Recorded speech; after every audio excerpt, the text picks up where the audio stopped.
तो चलिए अब बात करते हैं शीयरिंग स्ट्रेस, शीयर स्ट्रेन और शीयर मॉड्यूलस पे। तो इसके लिए सबसे पहले हमें पता होना होगा कि शीयर क्या होता है।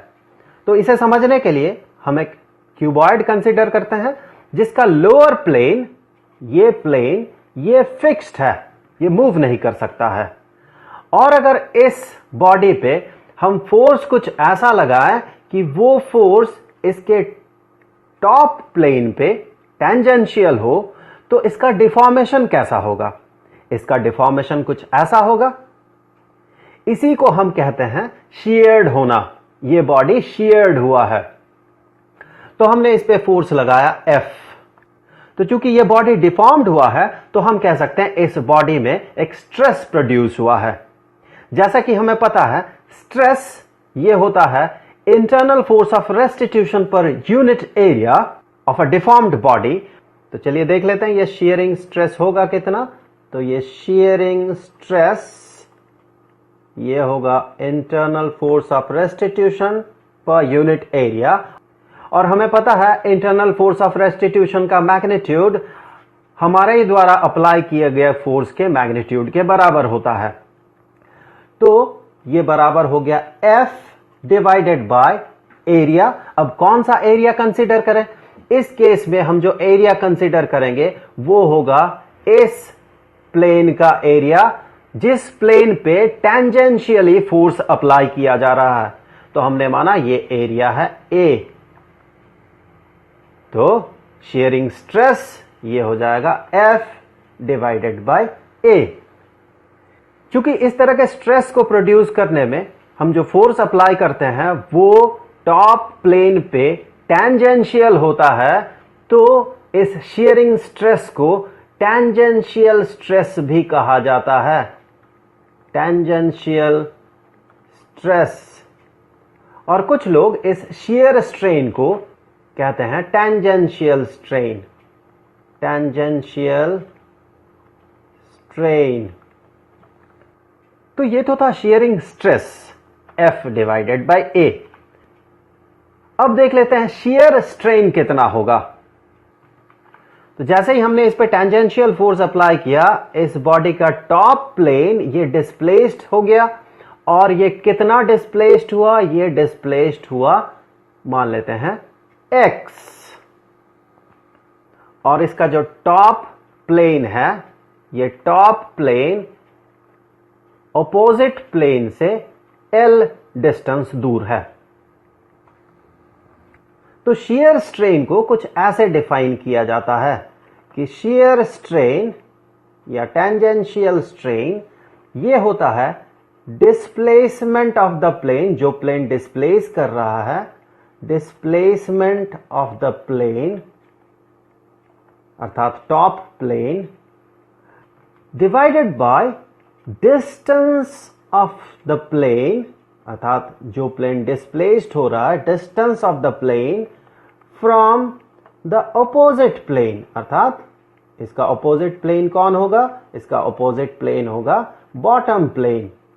तो इसे हम कुछ ऐसे लिख सकते हैं कि ये बराबर होगा X जो कि डिस्प्लेसमेंट है इस प्लेन का, टॉप प्लेन का, डिवाइडेड बाय L।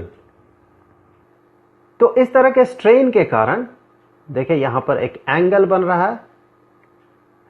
इस एंगल को हम कहते हैं शीयर एंगल अर्थात जितना एंगल में ये शीयर्ड हो गया, शीयर एंगल।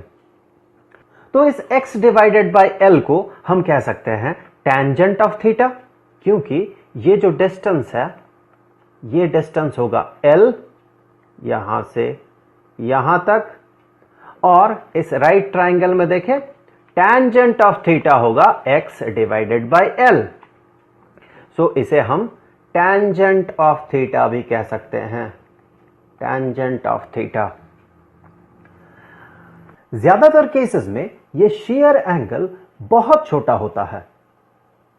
और जब ये बहुत छोटा होता है, हमें पता है कि जब theta tends to 0, so tangent of theta is equal to theta. तो फिर हम कह सकते हैं कि shear strain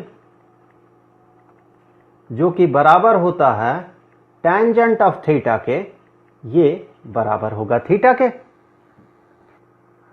अब देखिए हुक्स लॉ से हम कह सकते हैं, फ्रॉम हुक्स लॉ, कि stress is proportional to strain. So इस केस में shearing स्ट्रेस ये प्रोपोर्शनल होगा shear strain के। तो हम कह सकते हैं shearing स्ट्रेस जो कि है F डिवाइडेड बाय A, ये प्रोपोर्शनल होगा थीटा के या टेंजेंट ऑफ थीटा के, या फिर हम कह सकते हैं X डिवाइडेड बाय L के। और जब हम इस प्रोपोर्शनलिटी साइन को हटा के इक्वालिटी साइन इंट्रोड्यूस करेंगे तो हमें एक कांस्टेंट ऑफ प्रोपोर्शनलिटी इंट्रोड्यूस करना होगा। यहां पर इस कांस्टेंट ऑफ प्रोपोर्शनलिटी को हम ईटा से इंडिकेट करते हैं और इसे कहा जाता है shear मॉड्यूलस। ये है shear मॉड्यूलस, और इसका एक और नाम है, वो है modulus of rigidity. Modulus of rigidity. तो फिर इससे आगे हम कह सकते हैं कि मॉड्यूलस ऑफ रिजिडिटी या shear मॉड्यूलस ये बराबर होगा F divided by A into theta के। अब देखें इनका SI यूनिट्स क्या होंगे। सबसे पहले shearing स्ट्रेस का SI यूनिट, चूंकि shearing स्ट्रेस होता है फोर्स डिवाइडेड बाय एरिया, तो हम कह सकते हैं इसका जो SI यूनिट होगा ये होगा फोर्स का SI unit divided by area का SI यूनिट।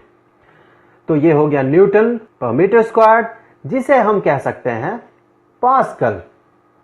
अब देखें shear स्ट्रेन का यूनिट क्या होगा। shear स्ट्रेन देखें दो डिस्टेंस का रेशियो है, या फिर कहे ये है टेंजेंट ऑफ एन एंगल। दोनों ही केस में देखें ये होता है न्यूमेरिक वैल्यू, इसका कोई यूनिट नहीं होता है, तो ये होता है यूनिटलेस। उसी तरह से देखें ये जो shear मॉड्यूलस है या मॉड्यूलस ऑफ रिजिडिटी है, इसका जो यूनिट होगा वो होगा इस एक्सप्रेशन का यूनिट। और ऑब्वियस सी बात है इस एक्सप्रेशन का यूनिट होगा न्यूटन पर मीटर स्क्वायर या पास्कल, और ये थीटा चूंकि इसे रेडियन में मेजर किया जाता है तो ये एक यूनिटलेस क्वांटिटी है। तो इसका जो SI यूनिट होगा ये shearing स्ट्रेस की तरह ही ये होगा न्यूटन पर मीटर स्क्वायर, या फिर इसे हम पास्कल कह सकते हैं। तो ये था shearing स्ट्रेस, shear स्ट्रेन और shear मॉड्यूलस।